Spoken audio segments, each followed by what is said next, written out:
This probably sound like a bigger deal in my head than it maybe was, but actually it was a few weeks ago. I was playing guitar for a friend of mine. He was supporting this big American artist on their European tour, and we had the gig in London. We were both really excited about it. We felt good about the show, and we were like really organized. We'd done our sound check, like everything was sort of going to plan. And I was like, right, okay, I need to, make sure we get on stage on time. So we go on stage, everyone cheers. We're about to start the first song, and I realized I've forgotten my capo.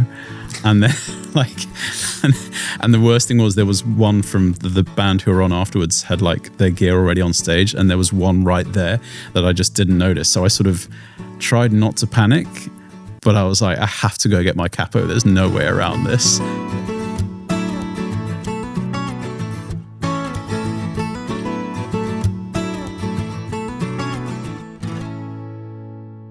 Ja jongens, daar zijn we. Het is een bijzonder moment, want de eerste Distelcast van 2025, de editie van de Distelberg Sessions. Een heugelijk moment. Het is altijd weer mooi om te zien dat we in een volledig opgebouwde studio zitten. Het ziet er weer prachtig uit. Dit jaar iets anders. We zitten namelijk nu met de Distelcast ook midden in de studio, wat het toch wel heel bijzonder maakt. En we hebben natuurlijk onze eerste gast ook bij ons. Maar voordat we daar naartoe gaan, Gijs vandaag als co-host. Hoe staat het? Hoe hangt de vlag erbij? Nou, de vlag hangt er goed bij volgens mij. Ja. Nee, ja, we hebben de basis staat al. Hè. We hebben een hele mooie opbouw gemaakt van nu wat van de track van vandaag. En volgens mij een heel mooi liedje wat Tom heeft meegenomen. Maar daar gaat hij vast straks alles over vertellen. We zijn op koers. We hebben weer net lekker wat gegeten. Sean heeft heerlijk gekookt. We zijn weer volledig compleet met de crew vandaag. Dus, wat stond er op het menu? Heel kort even. Ja, toch het oud-Hollandse boerenkool. Altijd genieten. Altijd genieten. En ik zei net al, het is een unicum dat we midden in de studio zitten met de zithoek. Maar het is nog meer een unicum, want we gaan vandaag de podcast voor de rest in het Engels doen. Because today we're joined by none other than Tom Mary, the legend of the lyrics, the poet of the pop folk scene, and a true master of melodies that move you. Tom is a singer-songwriter whose acoustic indie folk sound feels both intimate and immense, wrapping heartfelt honesty in harmonies that linger long after the last note. His words come straight from the heart, and they hit you right in yours. Tom, welcome to the Distelcast.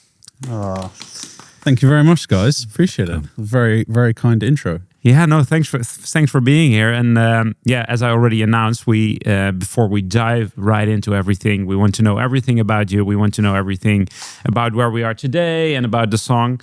But before doing that, we want to give you some dilemmas. And It will be fast, so please think fast, and then you have the opportunity to give some feedback on anything. So it's only 15 of them. So here we go. Hold on tight. Okay. The Netherlands or England? Oh, the Netherlands. An intimate show for 20 people or a festival field with 20,000 people? Intimate show for 20 people. A duet with Ed Sheeran or a writing session with Iver? Writing session with Iver, definitely. Write a song in 1 hour or perfect it over 1 month? Ooh, my tendency would be to perfect it over 1 month. But I should probably be doing more of the write it in an hour, think less about it. Yeah. 1, yeah. Record everything acoustically or fully electronic? Oh, as in record everything acoustically. Okay. A hit in the Netherlands or a small fan base worldwide? Ooh, that's a good question. Oh, I don't know. I think maybe hits in the Netherlands. I think actually, yeah. Christmas hit, right? Yeah. That's difficult. Yeah. Okay. Well, you can get back to that in a second. A solo album or a collaboration album? Ooh, collaboration album. A performance with flawless sound or a perfect vibe with mistakes? Perfect vibe with mistakes. Studio or stage? Studio. Bad guitar but amazing voice, or the other way around? Amazing voice. Okay. Which I'm not saying I have, but I wish I had. I think you have, but we'll also get back to that. Agree, yeah. Always perform in flip-flops or always in a suit? Oh. I don't like wearing a suit, but the flip-flops thing would probably give me the ick, so I'm going to go with the suit. Less appealing. Okay. Yeah. Never write again or never perform again? Oh, never perform again.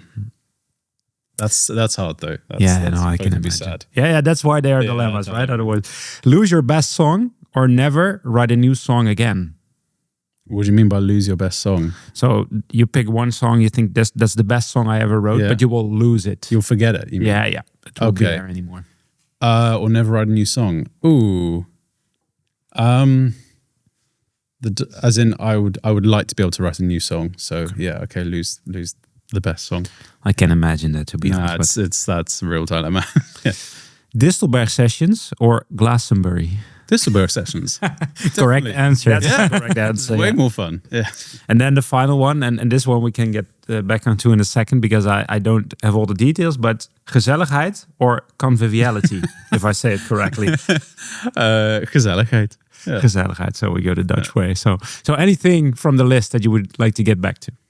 Oh, as in to discuss? Or maybe you want to give some more context or... I have to go through all the questions again. I would be curious actually for the Ed Sheeran versus Bon Iver. Okay. No, I think Ed Sheeran's he's such a talented writer and performer, and amazing at what he does. But I think the Bon Iver thing is I was also really late to the party with Bon Iver, so I feel like I'm kind of still discovering that world.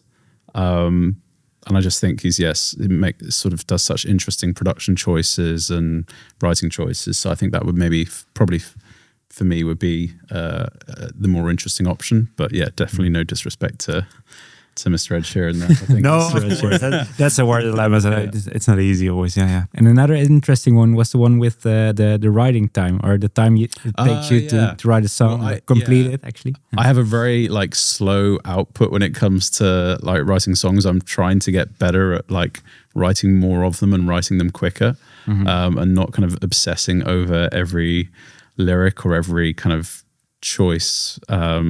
Whether it's musical or production or whatever. But yeah, I think it's always a balance, because I think particularly in today's industry, there's the idea that you kind of do a song in a day and you have the demo by the end, and it's songs take time. There's how many thousands of songs being uploaded every day to Spotify, and you can sometimes, I feel like you can sometimes tell, and actually some of the best songs are ones that people kind of chip away at. And sometimes that's, over maybe a couple of sessions in a few days. Sometimes some songs take 6 months to a year.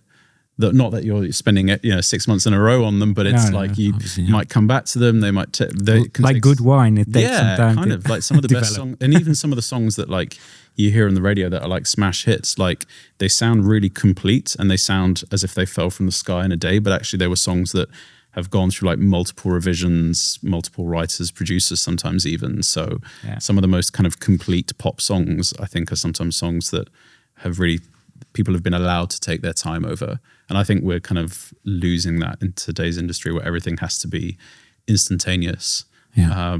And then, it's my thoughts on it. No, thanks for sharing. I think we're actually already diving right into it. Yeah, I'm probably going. So maybe it's good to, maybe you can, if you would like to, just introduce yourself a little bit. Who are you? Maybe a little bit about your writing and your music. Yeah, sure.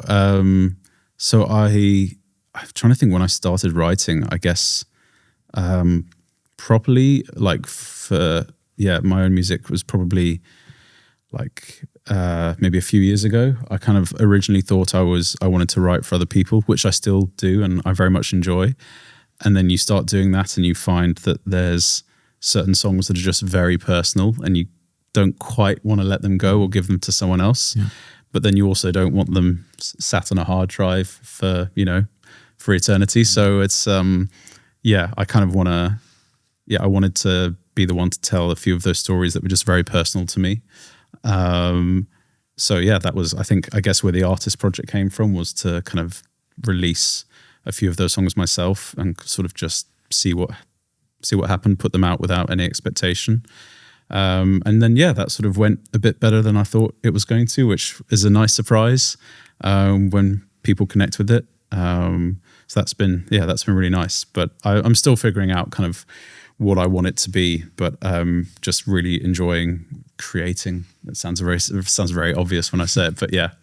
Does that make sense? Yeah, no, absolutely. Is that still it seems like you start from the point where you also use your music to express your emotions and maybe cope with it. Is that still the primary reason why you're doing it? I think so. It's. I know it sounds cheesy, and every writer says this, but I honestly do think like a lot of us, we use it as like either it's a healing process or a way of kind of figuring things out, or it's just cathartic. It's a form of just being able to process, maybe not necessarily have an answer for something or make sense of, but just to help kind of help you through the human experience, the highs and the lows of that. I think particularly a lot of us are kind of, I guess, introverts at heart, so we don't always have maybe as natural an outlet for our emotions as maybe more extroverted people do. So I think writing is a way of I guess processing that a bit more,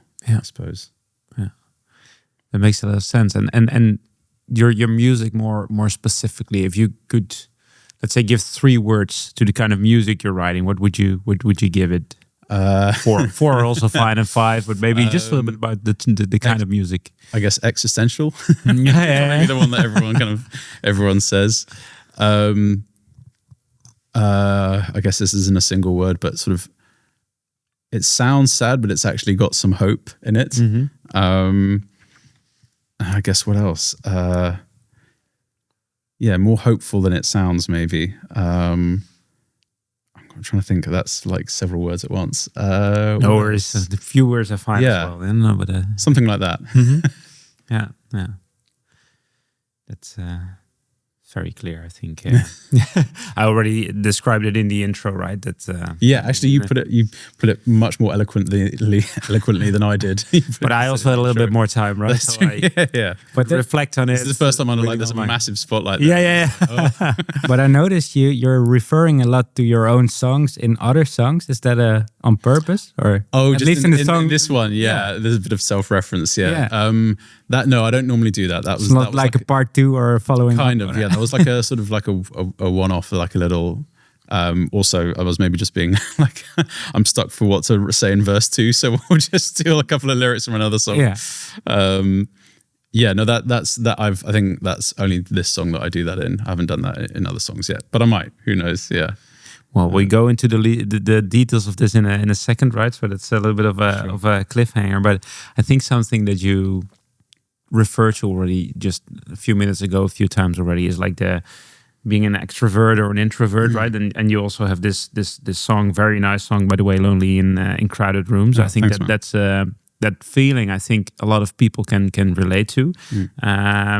But can you maybe explain a little bit about that song? How did it come about? What was the Lonely in Crowded Rooms? Yes, exactly. Yeah. I think when some people meet me, and I'm sure I'm not the only one, I think you sort of sometimes you kind of learn to have a bit of a switch that not to say that your interactions with people are fake or not real, but that you sort of have to sort of almost kind of try and you might not actually be feeling particularly confident or able to talk to people, or going into a crowded room and feeling like you belong there or something. So I think it was just addressing that feeling that I think a lot of us have, whether we're in our 20s, 30s, or whatever it is, any age group. Like it's quite you don't always feel like you belong, and that the sort of lonely crowded rooms was both that idea of going into like a party or it could be a gig, and feeling like you sort of you're a bit lost and you don't belong there, but also kind of I wanted it to sort of mean a little bit more like in wider society, kind of feeling like you don't belong, just generally speaking. So a bit more existential, I guess. But does that answer the question? I don't know. No, absolutely. Yeah. I think, and we can talk for hours about this. I really like both how concrete it is in the song, like you said, like I wish I was a smoker or something like that, right? I wish I would be smoking, or I'm having a drink I don't even need, or it's something a very like visual song. I think a lot of people can relate to that, but also to the second layer, the more existential one that you're saying, right? Yeah. But then I think the next interesting question is, I mean, you're a musician, right? You're on stage also. Yeah. How do you combine that? That is being an introvert on stage. That's a really good question. I think Aurora said that as well, actually. I think she said that when she did her Glastonbury set. But yeah, I think for a lot of us, we're probably more on the introverted side than the extroverted side. So you have this weird thing where if you want to, if you want to release your own songs, I mean, some people don't gig. There are some artists who sit and they do everything from the studio, and that works fine. And sometimes I wish I could do that, but there is something. I think it's there's something really lovely about. It's very scary, but there is something really lovely when you do perform your songs to people. And actually, to mention your question earlier on about like, would you prefer doing it in front of like Glastonbury or an intimate show for 20 people? I think an intimate show for 20 people, at least for my kind of music, because I can kind of see and feel like if there's a real-time connection to the songs, I think I can feel that better when it's a sort of more intimate kind of gig. Not to say that I would say no to playing Glastonbury if they asked. I would say yes. I'd be surprised if they asked, but don't want to sort of depress everyone. But yeah, it would be. I think that's the part I'm trying to lean into a bit more. I'm definitely not like a natural performer, but I've been doing it a lot more last year and this year, and it's definitely been a really lovely thing when you get someone coming up to you afterwards saying that they really felt. Sort of felt the meaning behind a song, or it really spoke to them. That is kind of, I think, something that maybe if you weren't performing live, you might miss that or not get to experience that. So even if you're not a natural performer, it's, I think, something that's a really lovely thing to experience for both you, the artist writing the songs, and the people that are listening to them. And also, so much of stuff today is everything's online. And I do think it's a really nice thing to sometimes make that connection between people that maybe you've only ever met online, so to speak, or someone in the comment section who's said, really love this song, and then actually kind of meeting them at a show in real life, I think is such a kind of nice full circle moment. Yeah, it is, but it's also, I think I would. And to fully agree with you, but it's also more vulnerable. I think if you have 20 people in front of you that you can look straight in the eye, it's different than like the I don't know, 20, 30, whatever, 40,000 people that are more anonymous in a sense. Yeah, that's true. Yeah, I guess so. I don't know. I think maybe just my kind of music, because it's so sort of confessional and vulnerable to some extent. I think maybe you get to feel that connection more. If it is connecting with people because it's vulnerable, you feel that more in a smaller, more intimate setting, I think.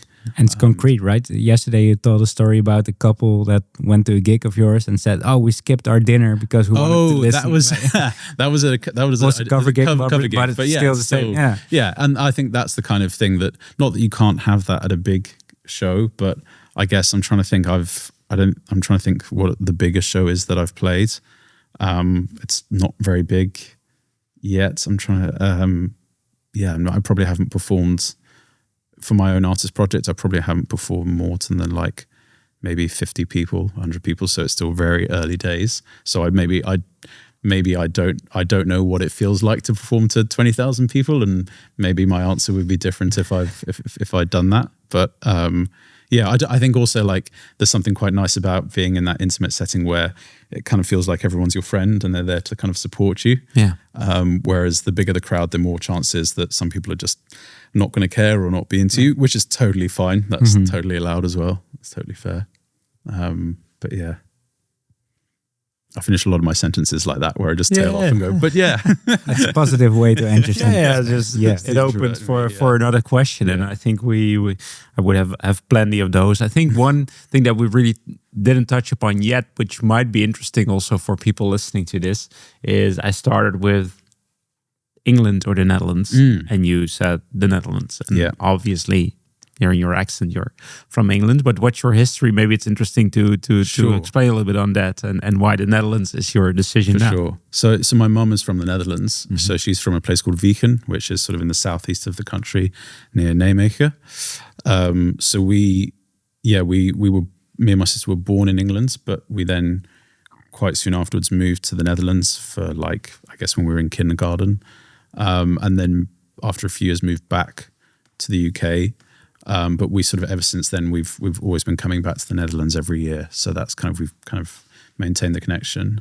But I just love it. I think I feel very lucky to have a place that I can feel like I can call a second home other than England. And yeah, I just always kind of feel really happy here. So yeah, always love coming back. But even better than England. Yeah, well, it's, you also, what you know. And I think sometimes it's nice to have a change of scenery. And because England and the Netherlands are quite different geographically in terms of kind of, England's very hilly and the Netherlands is very flat, most of it. So it's just a different vibe. But I think the pace of life here is a little bit more chilled. Obviously, there's parts of England where life is a bit slower as well. I live in London in the UK, so that's maybe not a fair comparison. Maybe not with Diepenheim. There's two different places, but yeah, I always love coming back here. I just sort of it's a nice reset. I think, particularly if you live somewhere like London where everything is go and very fast paced. Yeah. And you were just telling that you're looking for a place in the Netherlands. So let's hope you'll find something soon, because I think it would be great if you could move over here. And of course, great to have you here at the Distelberg sessions. And before we go into the song, one final question, because I mentioned already Ed Sheeran, Bon Iver. I'm always struggling with Bon Iver, Bon Iver, Bon Iver, by the way. So I just go with your Bon Iver. You said that way, so let's go for that one. Aurora, you mentioned, but what are your key? Where did you get your inspiration from other artists, if you get any? Oh yeah, no, for sure. I mean, God, there's so many, and not necessarily immediately sonically similar to me. But actually, we were just talking, Simon and I, he's off camera, but we were talking about a band called Nickel Creek, who are like this amazing kind of bluegrass band in America. Incredible musically and lyrically. Been listening to them for a while. But then, there'll be, I'm trying to think of, my flatmate will laugh if I reference this artist, because I always reference this artist, but there's an artist called Abby Holliday who I mention pretty much every time as a reference, who's like sonically a lot bigger production wise, but just sort of that world I've been really inspired by. There's people like Caitlin Tarver, who's sort of an American singer-songwriter and a bit more pop, but again, lyrically really sharp. Annika Bennett is also really amazing. Anyone who's like lyrically, I think lyrics for me are probably the thing I'm drawn to the most. And then, production stuff as well, but lyrically, anyone who's sort of where that's a big part of their sound, I'm drawn to. I think I have some homework to do, to be honest, with all the artists you were mentioning. I think when someone puts you on the spot, I've probably forgotten 10 more that are actually really important. The list to me. goes on. But this is actually quite inspiring already, especially because of the lyrics. And we have been discussing on that today, but I think that's one of the real strengths also your songs, right? I mean, it's very inspiring. And, can relate to a lot of things. Yeah. So maybe shifting gears a little bit towards the Distelberg sessions, because you arrived there yesterday night. Yes. But share a little bit. What was it like? Maybe when you were asked at the beginning, were you asked, and how was it to arrive here then in Diepenheim? It was a lovely surprise when Simon asked, which is always really flattering to be asked to do anything musical. But I wasn't sure what to expect. I know you guys sent like a sort of summary, a little bit of what to expect, but I think it's nice to sort of not know exactly what you're sort of going into. And then I arrived here and there was this amazing setup, this whole sort of like video set, living room set, which is so cool. I think that's definitely will be a takeaway memory from this. I really wasn't sure what to expect. I knew that we'd be doing something musical for a few days. I think you guys kept it just under wraps. That sort of kept me on my toes. So it's been cool so far. But I'm waiting for like some prank or something to happen. The light or something falls from the ceiling. Wait for it. It's happening. Yeah. There's been something like out of shot on a crane or something waiting to fall on me. Yeah. Well, a few hours to go, right? Exactly, So you never know what will happen. But how is it then? I mean, with the let's say the core group of the Distelberg sessions, we know each other already for, I would say, like maybe 15 years or something like that. So how is it to just come here and then be joining this group? Well, you guys have been very, very welcoming. So I think that's made it a lot easier. I guess it helps I can speak a little bit of Dutch, but actually your guys' English is so much better than my Dutch.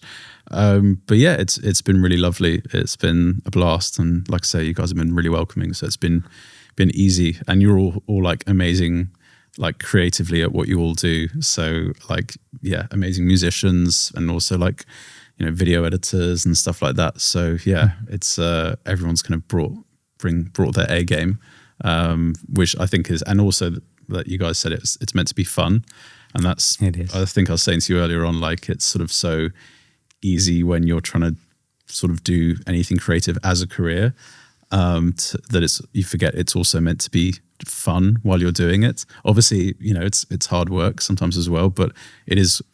Life's short. It's meant to be fun what you're doing. So yeah.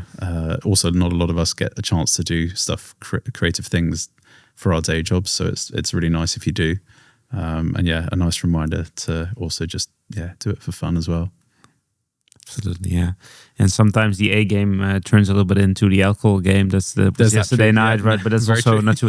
And it's a good way of bonding, good right? Icebreaker, Yeah. So unfortunately, I couldn't be there yesterday night, but I heard you already had the great night with some good beers and it was good. wine and some games, like we always do. So that's a good thing. Yeah, absolutely. Yeah. So maybe a little bit about the song. I mean, we're in the middle of like arranging it, working on the production and everything. But maybe can you explain a little bit what's the song like and how did the process go so far? Where are we at the moment? So I guess we've Simon's been working hard, like doing the producer magic. But yeah, we've done a lot of the world building. So we've done some drums. We've done a lot of guitars. We still need to do some vocals, but yeah, we've built, I guess, the bones of the track, which is already sounding really, really like beyond how I thought it was going to sound, which is awesome. So yeah, that's been really cool, and it's been really lovely as well that you bring a song that this song is probably going to be on my next EP. So I hadn't recorded it or anything yet. And that's quite vulnerable bringing, it's like every song is your baby, they kind of say. So it's really nice sort of bringing a song and you guys being so open to it and kind of nurturing it into something, which is, really lovely to kind of be part of in real time, so to speak. It's awesome. Simon just says, turn around, who knows that we're talking about you. In the background, there's some production ongoing, and then the song itself. If you want to share, like, what is it about? So the song's called "Outside Looking In," and I think it's as the title suggests. It's, I guess, maybe the sister song to "Lonely and Crowded Rooms" for kind of the next part of that, which is, I guess, just that you can have.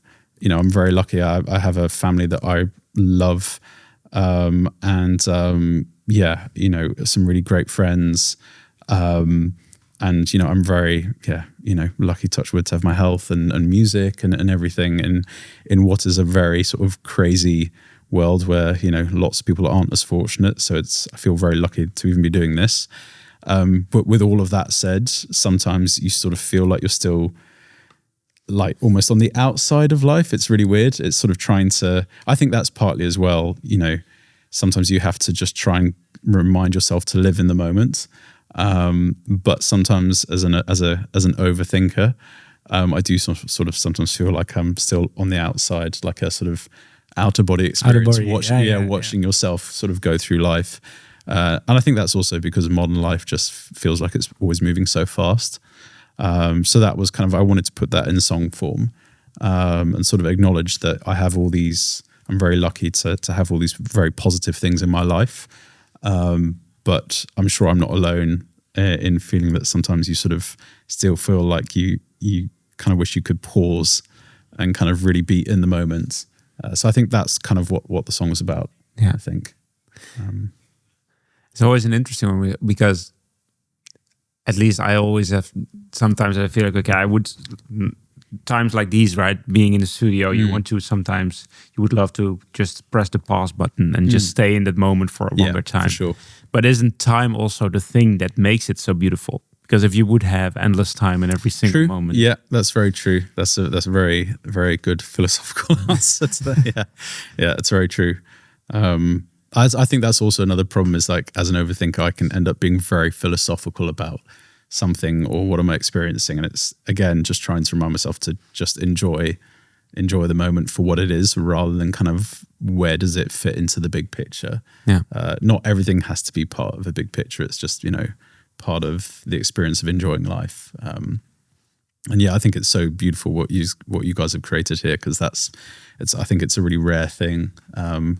Again, people kind of just doing it for the joy of it rather than necessarily having kind of any end goal per se, if that makes sense. Yeah, no, thanks a lot. And special times, I mean, we always very much appreciate the time we have here and also meeting people like you. It's Thanks, man. very inspiring, absolutely. And I think we're already rushing through why there's so many things I would like to discuss, but we have a lot of things to do. So maybe, Gijs, a quick question for you. So what's the plan from now onwards, right? Where are we standing and what are the next steps to be done in the coming hours? Yeah, so we still need to do some vocals. Still need to do some vocals. and they're going to be absolutely gorgeous. Fingers crossed. I will do my best. They're going to be. Yeah. I'll trust the process and trust the process is the key part of this. I feel that's the vibe of Distelberg. But it's still we heard some slight sounds already. Yeah, we did. We've had a few sneak previews. Yeah. So some vocals, maybe some arrangement stuff, and maybe we'll end up the evening with some games. If there's any time left. Some alcohol-fueled games. Maybe could be, but I'm maybe sending the wrong message. Non-alcoholic drinkers are also welcome. Yeah, absolutely. Welcome, yeah. of course. And then tomorrow we have a packed day with the video and all of the editing stuff. There's a lot of things to be done, but that's then tomorrow. So as a final thing, we always have the part of the podcast where we want to ask our guests what are their biggest bloopers or craziest things they experienced on stage. So maybe as a final thing, you can share something on this. Take it away. This probably sound like a bigger deal in my head than it maybe was, but actually it was a few weeks ago. I was playing guitar for a friend of mine. He was supporting this big American artist on their European tour, and we had the gig in London, and we were both really excited about it. We felt good about the show, and we were like really organized. We'd done our sound check, like everything was sort of going to plan. And I was like, right, okay, I need to, make sure we get on stage on time. So we go on stage, everyone cheers. We're about to start the first song, and I realized I've forgotten my capo. And then and the worst thing was there was one from the band who were on afterwards had like their gear already on stage, and there was one right there that I just didn't notice. So I sort of tried not to panic, but I was like, I have to go get my capo. There's no way around this. And I think my friend Louis, who was the artist I was helping out, was like, he was like, really? I was like, yeah, really. So I was like, dashed off stage. I don't know what Louis said while I was for the 30 seconds I was gone, but yeah, I almost sort of fell down the stairs, went to the green room, got my capo, like rushed back on stage, and it was fine. Like laughed about it, but that was probably the least kind of pro thing I've done. But still, you managed. And I think it was sort of part of the gig, and actually we had a great gig, and it went really well. But that was probably the sort of had a real freak out moment there. I can imagine. Yeah, all over a capo. Or capo, I don't know if you say it here. Capo? Capo in Dutch. Yeah. But it depends on the key you're playing. Yeah, exactly. Exactly. And I think that actually completes the circle, I would almost say, because we started with some dilemmas, and you thought like I would prefer a gig with some mistakes, but with the perfect vibe over the flawless sound, right? Definitely. So I think that's a very good one and a big takeaway, right? In the end, it's about having the right vibe and not about everything to be perfect. So thanks a lot for your time, Tom. We really appreciate it, and thank you. We're looking forward to spending still a few hours. We have definitely a few hours tonight and a full day tomorrow with a lot of things to do, not some things to do. So that's very exciting. And thanks for joining us for those 2 days. Thank you, guys. And thanks to the guys who are off camera as well, also helping out with this. That's really a good one. Yeah, technicians, Josh, Wisse. Perfect. Thanks, everyone. Cheers, guys. Cheers.